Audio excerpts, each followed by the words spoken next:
হঠাৎ করে একদিন ঘুম থেকে উঠে যদি আপনি দেখেন আপনি ছেলে থেকে মেয়ে হয়ে গেছেন, সেই সাথে আপনার ইয়েটাও গায়েব হয়ে গেছে, আপনার কেমন লাগবে? আমি মাইয়া হয়ে গেলাম কেমনে গো?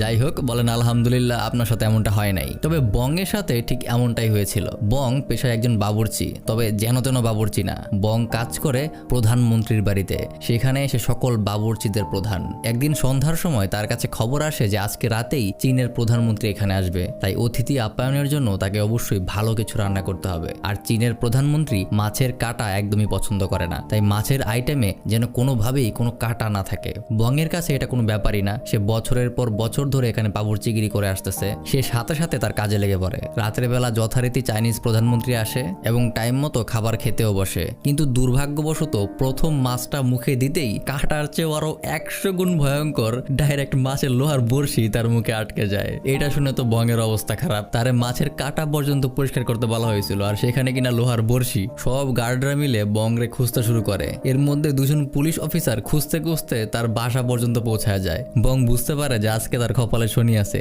ধরতে পারলে একদম ডাইরেক্ট ফাঁসিতে লটকায় দিবে। এই জন্য সে পুলিশ দেখে এক দৌড়ে তার বিল্ডিং এর বারান্দা দিয়ে পালাইতে যায়। কিন্তু সেখানেও আর একটা বড় বিপদ, তার রুম আবার 11 তলা উপরে। এত উপর থেকে যদি লাভ দেয় তাহলে তো পরে এমনি মরে যাবে। আবার পুলিশও এসে তারা টানাটানি করতেছে, তো তাদের সাথে ধাক্কাধাক্কি করতে করতে একসময় তার হাতটা ছুটে যায় আর সে নিচে পড়তে থাকে। তবে বংয়ের ভাগ্যটা অনেক ভালো ছিল, সে ডাইরেক্ট গিয়ে একটা সুইমিং পুলের মধ্যে পড়ে। পানিতে পড়েই তার মাথাটা গিয়ে একদম সুইমিং পুলের ফ্লোরের মধ্যে বাড়ি খায়। সাথে সাথে তার ফ্লোরটা কিভাবে যেন গায়েব হয়ে যায়। সে আরো নিচে যাইতে থাকে। যাইতে যাইতে হঠাৎ সে দেখে তার দিয়ে একটা সুন্দরী মেয়ে আসতেছে। মেয়েটা এসেই তাকে জড়িয়ে ধরে আর বং সাথে সাথে বেহুশ হয়ে যায়। কিছুক্ষণ পর যখন তার হুঁশ আসে, সে দেখতে পায় সে সম্পূর্ণ অন্য আর একটা জায়গায়। এমন জায়গা সে এর আগে কখনোই দেখে নাই। সাথে সাথে সে দৌড়ে গিয়ে আয়নার সামনে বসে নিজের দেখতেই তার মাথা ঘুরতে শুরু করে। সে দেখে তার চেহারা তো পুরো মেয়েদের মতো হয়ে গেছে, এমনকি গলাটাও মেয়েদের মতো, নিজের হাত পা জামা কাপড় সবই মেয়েদের মতো। বং তো এসবের আগামাথা কিছুই বুঝতে পারে না। কি ব্যাপার, এসব কি হইতেছে? কোনোভাবেই যখন কিছুই তার মাথায় ঢুকতেছিল না, তখন সে চিন্তা করলো, আরে ধুর,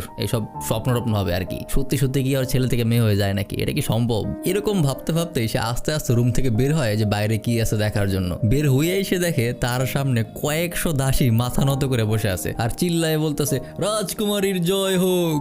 এই অবস্থা দেখে তো বং আরো কনফিউজড হয়ে যায়। সে ভয় পায়, সেখান থেকে দৌড়ায় পালাইতে শুরু করে। বাইরে গিয়ে সে আবিষ্কার করে সে সম্পূর্ণ অন্য আরেকটা দুনিয়ার মধ্যে আছে। তার পেছনের সকল মানুষ তার শুধু রাজকুমারী রাজকুমারী বলে ডাকতেছে। সে চিৎকার করে বলে, আরে আমি ছেলে মানুষ, আমি কোনো রাজকুমারী টুমারি না। এইসব চিল্লায় বলতে বলতে সে তার ইয়েটাতে হাত দেয়, দেখে সেখানেও কিছু নাই। সে উল্টা হয়ে কাপড় তুলে খুঁজেও কিছু পায় না। সে হাউমাউ করে বলতে থাকে, আল্লাহ, এটা আমার কি হইলো? আমার সাথে আমি বেডি হয়ে গেলাম গে।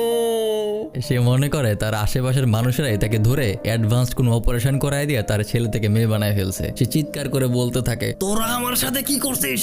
বল শয়তানের দল, তোদের সব কয়টারে আমি কাঁচা সেদ্ধ করে খাবো। সে হতাশ হয়ে বসে বসে তার এই অবস্থার কথাই ভাবতে থাকে, কিন্তু সে কোনো কিছুই করতে পারে না। তারপর হঠাৎ তার মাথাটা খুলে যায়। সে আশেপাশের পরিবেশ দেখে আর কিছু মানুষের সাথে কথা বলে বুঝতে পারে যে সে আসলে টাইম ট্রাভেল করে অতীতে চলে গেছে। কারণ সেখানে সবেমাত্র 1500 সাল চলতেছিল, কিন্তু এখন তো 2022 সাল। কিন্তু সে মেয়ে হইলো কিভাবে, এটা সে কিছুতেই বুঝে উঠতে পারতেছে না। সে তার রুমে গিয়ে তার পার্সোনাল দাসীর সাথে নিজের ব্যাপারে অনেক কিছু জিজ্ঞাসা করে। দেখা যায় যে সে আসলে কিম সো ইয়ং নামের একজন রাজকুমারী, আর কিছুদিনের মধ্যেই তার বিয়ে হয়ে যাবে পাশের রাজ্যের রাজকুমার চিওল ইয়ং এর সাথে। এরপর সে রাজকুমারী থেকে রানী হয়ে যাবে। সে দাসীকে তার কিছুদিন আগের ইম্পর্টেন্ট কোনো ঘটনার কথা জিজ্ঞাসা করলে সে বলে, কিছুদিন আগেই দূরের একটা পুকুরে গিয়ে সে ডুবে যায়। হঠাৎ কিছু সৈনিক তাকে দেখে কোনো মতনে সেখান থেকে তুলে তাকে প্রাসাদে নিয়ে আসে। এসব শুনে বং চিন্তা করে, হয়তো তার আর সেই রাজকুমারীর আত্মাটা বদল হয়ে গেছে। তার আত্মাটা চলে এসেছে রাজকুমারীর শরীরে, আর রাজকুমারীর আত্মাটা চলে গেছে তার শরীরে। সেই পুকুরটাই হয়তো টাইম ট্রাভেল করার কোনো একটা রাস্তা। তাই সে মনে মনে একটা ফন্দি করে। সে তার দাসীকে ডেকে বলে তাকে সেই পুকুরে নিয়ে যেতে।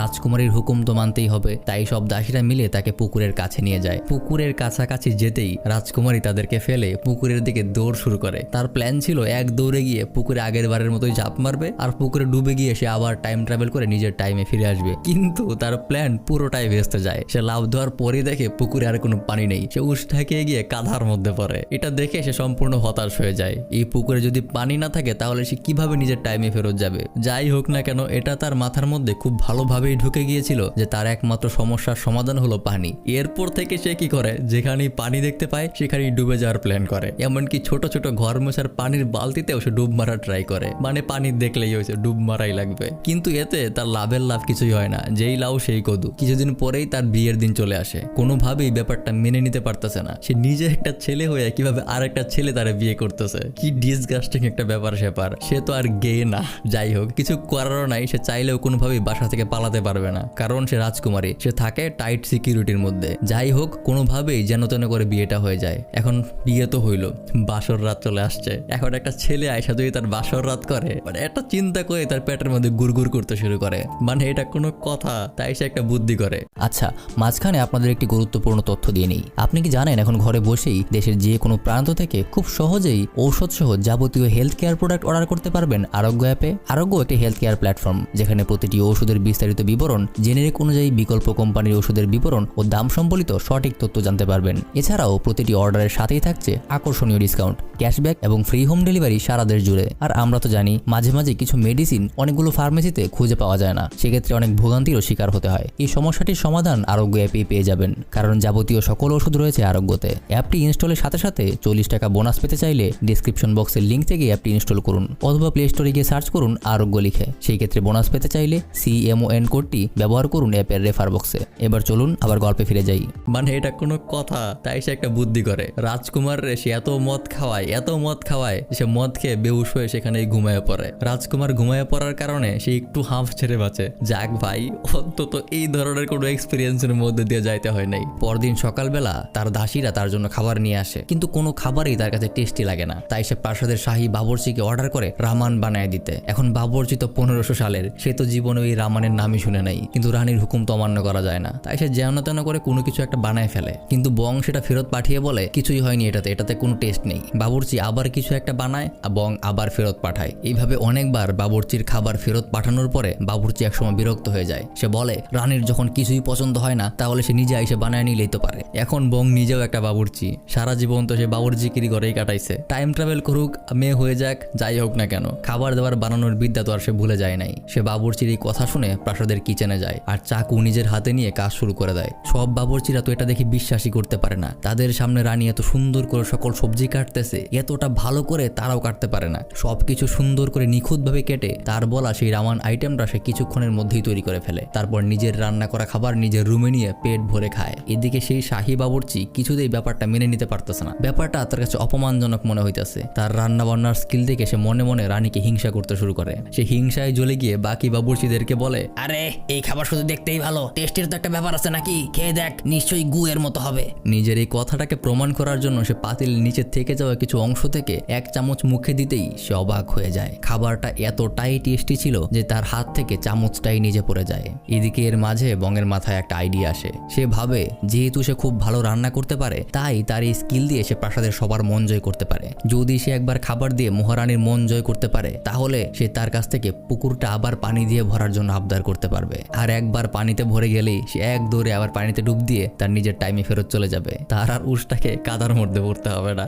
বাই দ্য ওয়ে, আপনারা এখনো অনেকে কমেন্ট করেন হরর ভিডিও দেওয়ার জন্য। আপনাদেরকে বলি, আমাদের টোটাল 3টা চ্যানেল। এই যে এইটা সিনেমন অ্যানিমেশন এবং সিনেমন হরর মুভি আর অ্যানিমেশন মুভির জন্য আমাদের আলাদা চ্যানেলই আছে। সুতরাং আপনি যদি শুধু হরর, জিন, ভূত, কালো জাতির মুভি পছন্দ করেন, তাহলে আপনি হরর চ্যানেল দেখেন। আর যদি অ্যানিমেশন ভালোবাসেন, তাহলে অ্যানিমেশন চ্যানেলটা দেখেন। আর যদি সাধারণ কমেডি, থ্রিলার, ড্রামা এসব পছন্দ করেন, তাহলে এটা তো আছেই। তাহলে চলুন আবার গল্পে ফিরে আসি। যেই বুদ্ধি সেই কাজ, সে সাথে সাথে কিচেনে যায়। কিন্তু সেই বাবুর্চি তো এখনো তারা হিংসা করে। রানী হইয়া তুই আমার চেয়ে ভালো রান্না করতে পারস না, আমি এটা মানি না, আমি বাবুর্চি হব, আমি হব রান্নায় শ্রেষ্ঠ। সে মনে মনে এইগুলাই ভাবতেছিল। তার আচরণ দেখে বঙ্গ বিরক্ত হয়ে যায়। সে সবার সামনে তাকে চ্যালেঞ্জ করে। এখন মানিজ্যতের ব্যাপার, সে প্রাসাদের প্রধান বাবুর্চি, না তো করতে পারে না। যদি সে বাবুর্চি হয়ে না করে, তাহলে সে এমনি হেরে যাবে। তাই সে বাধ্য হয়ে রাজি হয়ে যায়। প্রথমেই সবজি কাটাকাটির পরীক্ষা। একজন বাবুর্চি ঘন্টা বাজিয়ে তাদের প্রতিযোগিতা শুরু করে দেয়। দুজনেই ধুমধাম সবজি কাটাকাটি শুরু করে দিয়েছে। বাবুর্চিটাও কাটতেছে, এদিকে রানীও কাটতেছে।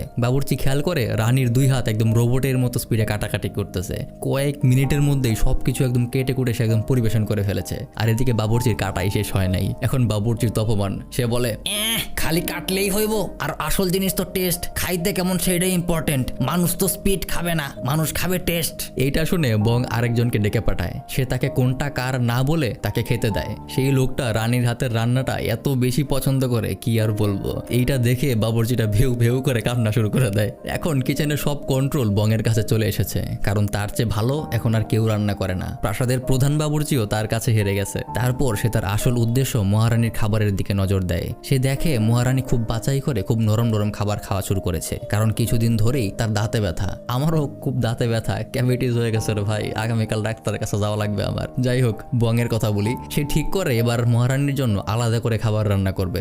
যেই ভাবা সেই কাজ। সে খুব চিন্তা ভাবনা করে আলু আর দুধ দিয়ে খুব টেস্টি একটা আইটেম রান্না করে, আর সেটাকে সে ফুল দিয়ে খুব সুন্দর করে সাজিয়ে দেয় যেন দেখতেও ভালো লাগে। যাই হোক, বং নিজের হাতের রান্না নিজেই মহারানীর কাছে নিয়ে যায়। কিন্তু প্রাসাদ তো আর আমাদের সময়ে 2-3 তলা বিল্ডিং এর মতো ছোট না। প্রাসাদ থাকে অনেক বড়, বিশাল এরিয়া নিয়ে। তাই তার কাছে যাইতে যাইতে খাবার একদম ঠান্ডা হয়ে যায়, আর খাবারের ডিজাইনের 12টা বেজে যায়। তাই রানীরে সে তেমন একটা খুশি করতে পারে না। তাই তার মন একদম খারাপ হয়ে যায়। সে আবার চিন্তা করতে থাকে এটার একটা সমাধান দরকার। অনেক চিন্তা ভাবনা করার পরে সে কিছু কাঠ মিস্ত্রি ডাকায় এবং তাদেরকে দিয়ে খাবার পরিবহন করার জন্য স্পেশাল একটা বাক্স বানায়, যেটাতে খাবার ঠান্ডাও হবে না আর ডিজাইনও নষ্ট হবে না। এরপর থেকে বং প্রতিদিন একটার থেকে আরেকটা সেরা সেরা আইটেম রান্না করতে শুরু করে আর দাসীদের দিয়ে তাদের কাছে পাঠাতে শুরু করে। আর মহারানী এরকম টেস্টি গরম গরম খাবার পেয়ে একদম প্লেট খালি করে দিত। এটা দেখে তো আমার নিজেরই খিদে লেগে গেছে, আর রানী কোন জিনিস। কিছুদিন পর রাজকুমার আশেপাশের রাজাদের সাথে সুসম্পর্ক করার জন্য একটা বড় দাওয়াতের ব্যবস্থা করে, যেখানে অন্য রাজ্যের অনেক বিশেষ লোকজন আসে। কিন্তু দুর্ভাগ্যবশত সেই দিনই প্রাসাদের সকল বাবুর্চিদের কেন জানি ডায়রিয়া হয়ে যায়। তারা কেউ রান্না করে থাকতেই পারে না, একটু পর পরই তাদের বাথরুমে চলে যেতে হয়। এখন দাওয়াতে তো সব মানুষ চলে এসেছে, তাদেরকে তো আর খাবার ছাড়া বসিয়ে রাখা যায় না। তাই বং সিচুয়েশনটা সামাল দেওয়ার জন্য নিজেই বাবুর্চি সেজে কিচেনে চলে যায়। গিয়ে এসে দেখে রান্নার জন্য পর্যাপ্ত সবজিও নেই। এখন কি করা? তাইলে তো কিছু একটা করতে হবে। এখন এমন কিছু একটা করতে হবে যেটাতে সবজি খুব কম লাগে। অনেক চিন্তা ভাবনা করে সে বের করে, এখন তো 1500 সাল, এরা কেউ হয়তো জীবনেও চিপস খায়নি। তাই যদি সে চিপস বানায় তাহলে যেমন সবজিও দরকার হবে না, পাশাপাশি নতুন একটা খাবার দিয়ে সবাইকে তাক লাগিয়ে দিতে পারবে। সে তার প্ল্যান মতোই সাথে সাথে আলুর খুব পাতলা পাতলা স্লাইস করে সেগুলিকে ফ্রাই করে চিপসের রেসিপি তৈরি করে ফেলে। যখন সবার সামনে চিপস পরিবেশন করা হয় তখন সবাই খুব হতাশ হয়ে যায়, কারণ তারা ভেবেছিল যে এখানে হয়তো কোনো ভারী ভারী বিশেষ খাবার দাবার আয়োজন করা হবে। এমন সামান্য একটা আইটেম দেখে তারা সেটার তেমন গুরুত্ব দেয় না। কিন্তু এখন না খেয়ে তো আর থাকা যাবে না। যেই মাত্র সবাই চিপসে এক কামড় দেয়, সাথে সাথে সবাই এমন একটা সুস্বাদু টেস্ট পায় যেটা এর আগে কেউই জীবনে কোনোদিন পায়নি। সবাই রীতিমতো সেই আইটেমের ভক্ত হয়ে যায়। এখন এক চিপস দিয়ে তো আর এতগুলো মেহমানকে তুষ্ট করা যাবে না, আরও আইটেম দরকার। এবং আবার রান্না করে গিয়ে আরেকটা আইটেমের চিন্তা করে। সে ভাবে বার্গার ওরা জীবনে কোনোদিন খায়নি। সে টমেটো আর মাংস দিয়ে আর নানা রকম মশলা দিয়ে একটা বার্গার তৈরি করে। সেই বার্গারটা খাইয়ে মেহমানরা আরো বাবুর্চির ভক্ত হয়ে যায়। কয়েকজন তো একদম বাবুর্চিকে ধার নেওয়ার কথাই বলে ফেলে। খাবারটা তাদের এতই ভালো লাগে যে সবাই খাবার শেষ হওয়ার পরেও তাদের প্লেট আর আঙ্গুল দুটোই একদম চেটে পড়ে সাফ করে দেয়। নেক্সট আইটেমের জন্য বং একটা চমৎকার আইডিয়া বের করে। সে সবাইকে জেলি দিয়ে কুলফি বানিয়ে দেয় আর বলে এই কুলফির ডান্ডার মধ্যে সবার ভবিষ্যৎ লেখা আছে। সবাই এইসব নিয়ে খুব মজা করে সেই কুলফি খায় আর এই ভবিষ্যৎ জানা নিয়ে নিজেদের মধ্যে অনেক কথাবার্তা বলে। এভাবেই বং পুরো দাওয়াতটাকে নষ্ট হওয়া থেকে বাঁচিয়ে দেয়। পাশাপাশি অন্য রাজ্যের রাজারাও এখন খুবই খুশি। মহারানী তার এই কাজের জন্য তার উপর অনেক খুশি হয় আর তাকে যা খুশি চাইতে বলে। বং তো মনে মনে এই দিনটার জন্য অপেক্ষা করতেছিল। সুযোগ পাইতেই সে বলে ওঠে, আমি চাই সেই পুকুরটাকে আবার পানি দিয়ে ভরিয়ে ফেলতে। মহারানী তার এই ছোট্ট আবদারটাকে সাথে সাথে মেনে নেয়। সে প্রাসাদের সকল দাসীদেরকে বলে সেই পুকুরটা পানি দিয়ে ভরে ফেলার জন্য। সবাই বালতিতে করে অল্প অল্প পানি নিয়ে সে পুকুর ভরতে শুরু করে। আরে ভাই, তখন তো আর মোটর পাম্প ছিল না, 1500 সালের কথা। তাই দাসীরা সবাই দূরে গিয়ে একটা কুয়া থেকে বালতিতে করেই পানি এনে কাজ চালাইতেছিল। এখন আপনারাই বলেন, এইভাবে কি আর পুকুর ভরা যায়? বংও এই কাজ দেখে বিরক্ত হয়ে যায়। এইভাবে পুকুর ভরতে ভরতে তো বছর লেগে যাবে, তাও হয় কিনা সন্দেহ। কিন্তু মোটর তো নাই, কি আর করা? কিভাবে তাড়াতাড়ি পুকুর ভরা যায় এই চিন্তা করতে করতে সে নতুন একটা বুদ্ধি বের করে। সে সব দাসীদেরকে একটা লাইনে দাঁড় করিয়ে দেয়। তারপর লাইনে থেকেই জাস্ট বালতিটা একজন থেকে আরেকজন পাস করতে বলে। এতে আগের চেয়ে অনেক বেশি গতিতে কাজ হতে শুরু করে। কিন্তু এতেও বার কতটুকুই হয়, দিন শেষে বালতি তো বালতি, গাজি পাম্প তো আর না। বং বসে বসে দেখতে থাকে আর হতাশ হইতে থাকে। এইভাবে অপেক্ষা করতে করতে সে তার ফিরে যাওয়ার আশা প্রায় ছেড়েই দিয়েছিল। এর মাঝেই হঠাৎ একদিন খুব বৃষ্টি শুরু হয়। বংয়ের মনে আবার আশা ফিরে আসে। সে মনের আনন্দে বৃষ্টির মধ্যে নাচ শুরু করে দেয়। দেখতে দেখতেই সত্যিই সে পুকুরটা একদম পানিতে ভরে ওঠে। সে পুকুরের পাশে বসেই একটা পাথরে নিজের নাম লিখে। তারপর সাথে সাথে সে পুকুরে ঝাঁপিয়ে পড়ে। এইবারও সে পুকুরের তল খুঁজে পায় না। সে নিচে ডুবতেই থাকে। ডুবতে ডুবতে সে হঠাৎ আগের মতো বেহুশ হয়ে যায়। কিছুক্ষণ পর যখন তার হুঁশ ফিরে আসে, সে দেখে সে হাসপাতালে শুয়ে আছে। আর তার পাশে তাকিয়ে দেখে পাশেই একটা পুলিশ অফিসার শুয়ে আছে। সে ভাবে হয়তো সেই মাছের কাটার বড়শির কারণে পুলিশ তাকে অ্যারেস্ট করে ফেলবে। সে সাথে সাথে সেখান থেকে পালিয়ে যাওয়ার জন্য উঠে দাঁড়ায়, কিন্তু সেই পুলিশ তাকে সাথে সাথে ধরে ফেলে। সে পুলিশকে ধাক্কা দিয়ে কোনো মতনে সেখান থেকে পালানোর জন্য দৌড় শুরু করে। পুলিশও তার পিছু পিছু দৌড় লাগায়। কিছু দূর পালানোর পরেই সামনে থেকে আরো দুজন পুলিশ অফিসার এসে বংকে ঘিরে ফেলে। এখন সামনেও দুজন পুলিশ, পেছনেও দুজন পুলিশ। তাই সে কোনো রাস্তা না দেখে জানালা দিয়ে লাফ দিয়ে পালিয়ে যায়। তারপর দৌড়ে সে একটা বইয়ের লাইব্রেরিতে যায়। যায়। সে তাড়াতাড়ি করে খুঁজে একটা ইতিহাসের বই বের করে, সেখানে সে দেখে সেই সাম্রাজ্যের কথা বর্ণনা করা যেখানে সে এতদিন রানী হয়েছিল। সে বইটাতে তারও অনেক কথা খুঁজে পায়, যেখানে লেখা আছে তখনকার সময়ে সবচেয়ে ভালো রাঁধুনি ছিল সেই রানী, তার মতো রান্নাবান্না আর কেউ করতে পারতো না। এসব পড়ে এবং হাসতে থাকে। তখনই সে অফিসার এসে আবার তাকে ঘিরে ফেলে এবং আবার তাদের কাছ থেকে পালানোর চেষ্টা করলে সে অফিসার চিৎকার করে বলে, স্যার আপনি দৌড়াচ্ছেন কেন? আমরা তো আপনারই সিকিউরিটির জন্য। এটা শুনেই বং আবার কনফিউজড হয়ে যায়, সে আবার ভুল কোনো টাইমে চলে আসেনি তো। তারা বংয়ের সাথে আরো কিছুক্ষণ কথাবার্তা বলে। ফাইনালি জানা যায়